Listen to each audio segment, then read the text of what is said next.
Next morning वो लोग mount bromo पहुंच जाते हैं। इसी बीच वो सब खाना खाने के लिए एक जगह पर रुकते हैं। वहाँ पर उनसे खाना सर्व करने वाली लड़की पूछती है कि आप लोग कहाँ स्टे कर रहे हो। वो बताते हैं कि टेंगर में। ये सुनते ही वो लड़की डरकर भाग जाती है। अब ये चीज देखकर ये तो हमको पता चल गया है कि टेंगर से जुड़ी कुछ न कुछ तो प्रॉब्लम है यहाँ पर, इसीलिए वो लड़की इसका नाम सुनते यहाँ से भाग गई। अब तभी अचानक वहाँ पर एक आदमी आता है और पूछता है कि डेविन कौन है। वो बंदा अपने बारे में बताते हुए कहता है कि मैं टेंगर विला का गार्ड हूँ और मेरा नाम नाटो है। नाटो उनके लिए विला की कीज लाया होता है, इसीलिए जल्द ये पांचों दोस्त नाटो के साथ विला के लिए निकल जाते हैं। विला पहुंचते ही वो पांचों देखते हैं कि विला की हालत तो काफी खराब है और जैसे फोटोज इंटरनेट पर इन लोगों ने उस विला की देखी थी वैसा तो ये बिल्कुल भी नहीं है। मतलब कि दूर दूर तक ये वैसा लग ही नहीं रहा था। फिर भी डेविन और बाकी लोग वहाँ पर रुकने का फैसला करते हैं। नाटो उनको बताता है कि उस विला में एक तहखाना है जो कि काफी लंबे अरसे से बंद है और इसीलिए तुम में से कोई भी वहाँ पर ना जाए। थोड़ी देर में सभी लोग अपने अपने रूम में चले जाते हैं। अब नेक्स्ट सीन में हमको दिखाया जाता है कि मीको को वॉशरूम जाना है और स्ट्रेंजली यहाँ पर यूज करने के लिए एक ही वॉशरूम है जिसको अभी वर्डी यूज कर रहा होता है। इसलिए मीको बाहर चला जाता है, लेकिन तभी उसको लगता है कि कोई उसका पैर पकड़ रहा है।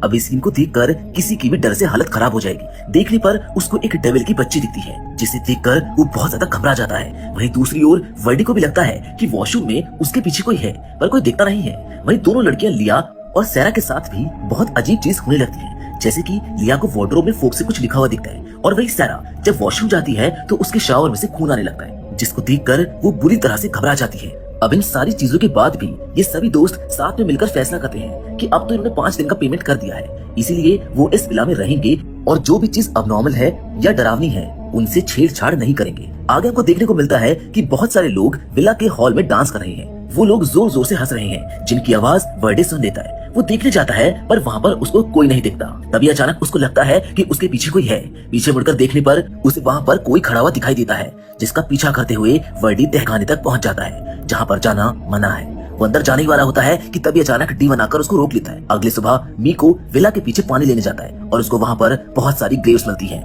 जिनमें से एक ग्रेव नार्डो की भी होती है, जिसको देखकर वो बहुत ज्यादा डर जाता है और जोर जोर से चिल्लाने लगता है। उसके बाद सभी दोस्त नाटो के घर जाते हैं, जो कि विला के बाहर एक वेयरहाउस होता है। नॉक करने पर दरवाजा अपने आप खुल जाता है। अंदर किसी को ना देखकर वर्डी अकेले अंदर चला जाता है। तभी अचानक कोई पीछे से उसके कंधे पर हाथ रखता है, जिसको देखकर वो बहुत डर जाता है। वो आदमी उसको बताता है कि वो उनका पड़ोसी है पार्जो, जो कि नाटो का पिता है। अब ये सब उस आदमी को उनके साथ हुई बातों के बारे में बताते हैं। तब वो आदमी उनको बताता है कि आज से 7 साल पहले मैंने उस विला को एक डच कैप्टन से बनवाया था। वो वहाँ पर अपनी वाइफ और 2 छोटी लड़कियों के साथ रहता था। उसकी फैमिली को 3 लोगों ने बेरहमी से मार डाला था किसी दुश्मनी की वजह से। लोगों को पहले कैप्टन की लाश मिली और बाद में उसकी बाकी फैमिली की, जिनका काफी बेरहमी से कत्ल किया हुआ था। लोगों ने उनकी लाश को मुर्दा घर में रखने से मना कर दिया था, इसीलिए उनकी लाश को उस विला के पीछे ही दफना दिया गया। ये सुनकर वो दोस्त काफी ज्यादा डर जाते हैं और आपस में लड़ने लगते हैं। वो सब मिलकर तुरंत वहाँ से जाने का फैसला करते हैं। अब जैसे ही वो अपनी कार में बैठते हैं, कार खराब हो जाती है, मगर रात ज्यादा होने की वजह से वो लोग मैकेनिक मिलने तक वहीं रुकने का फैसला करते हैं। उस रात में उन सभी को कई सारे बुरे एक्सपीरियंस होते हैं, जिसकी वजह से उन्हें नींद नहीं आती है। लिया को छोड़कर बाकी सभी लोग रात में कुछ खाने के लिए बाहर चले जाते हैं। लिया अकेले ही अपने रूम में सो रही होती है। तभी उसके बेड पर पीछे से कोई लेट जाता है और उसके ऊपर चढ़ने की कोशिश करता है। लिया को लगता है कि सैरा वापस आ गई है, लेकिन तभी उसको कुछ अजीब सा महसूस होता है और वो घबराकर उठ जाती है। वो आसपास देखती है तो उसको वहाँ पर कोई दिखाई नहीं देता है, यानी कि वहाँ पर कोई नहीं है। इस बात से वो बहुत ज्यादा डर जाती है और कमरे के बाहर चली जाती है, जहाँ कॉरिडोर में उसको डेविन और सारा दिखते हैं। वो उनके पीछे जाती है। लिया देखती है कि डेविन और सैरा तहखाने में जा रहे हैं। लिया भी उनके पीछे जा रही होती है कि तभी सैरा उसको आवाज देती है। उसके दोस्त बाहर से वापस आ गए होते हैं और लिया को वहाँ देखकर उससे पूछते हैं कि वो वहाँ पर क्या कर रही है। अब मतलब कैसे भी करके उस फैमिली की आत्माएं इनको तहखाने तक लेकर जाना चाहती हैं, जिसके अगले दिन सुबह होने से पहले सारे दोस्त घूमने निकल जाते हैं और माउंट ब्रूमो पर सारी खूबसूरत जगह एक्सप्लोर करते हैं। तभी वर्डी को नाटो का कॉल आता है और वो उनको बताता है कि उनकी गाड़ी ठीक हो गई है। जिसके बाद नेक्स्ट सीन में हमको दिखाया जाता है कि विला टेंगर में नाओमी का बर्थडे सेलिब्रेशन चल रहा है, जो कि डच कैप्टन की छोटी बेटी है। तभी विला में 3 मास्क पहने हुए आदमी घुस जाते हैं और पार्जो, जो वहाँ का गार्ड होता है, उसके साथ सभी को बेरहमी से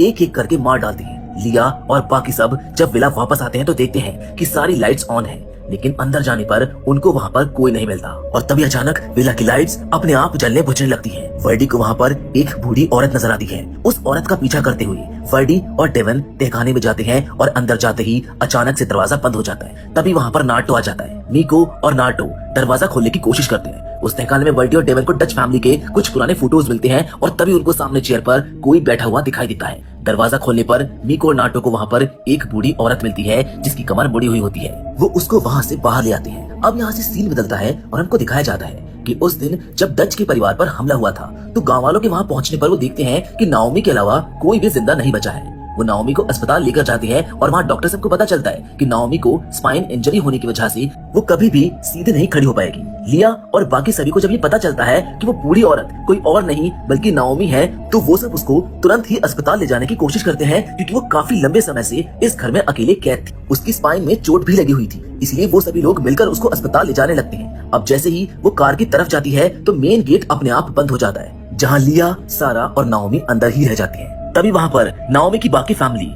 जो अब स्पिरिट बन चुकी है वहाँ पर आ जाती है। वो सभी नाओमी को जाने से रोकते हैं और स्ट्रेंजली नाओमी भी जाना नहीं चाहती थी। लिया और सारा नाओमी को बचाने की कोशिश करते हैं, लेकिन नाओमी की फैमिली के बाकी सभी लोग लिया और सारा पर अटैक कर देते हैं और उन दोनों को मारने लगते हैं। इतनी देर में डीवन, वर्डी, मीको और नाटो खिड़की तोड़कर अंदर आ जाते हैं, जो अपने दोस्तों को बचाने की कोशिश करने लगते हैं। तभी एक स्पिरिट वर्डी को लेकर अंदर चली जाती है। ये देखकर उसके बाकी दोस्त वहाँ से निकलने की सोचते हैं, पर लिया वर्डी को छोड़कर नहीं जाना चाहती थी। वो रोने लगती है। तभी अचानक वर्डी वापस आ जाता है और वहाँ से चलने के लिए कहता है, जहाँ लास्ट में दिखाया जाता है कि नाओमी अपनी फैमिली के साथ वापस उस विला में रहने लगी है, जबकि उधर लिया, उसके फ्रेंड्स अपने घर वापस जा रहे हैं। कार में हमको देखने को मिलता है कि वर्डी का चेहरा अचानक बदल जाता है और उसके अंदर स्पिरिट आ जाती है, जिसके साथ ये अमेजिंग सी कहानी यहीं पर खत्म।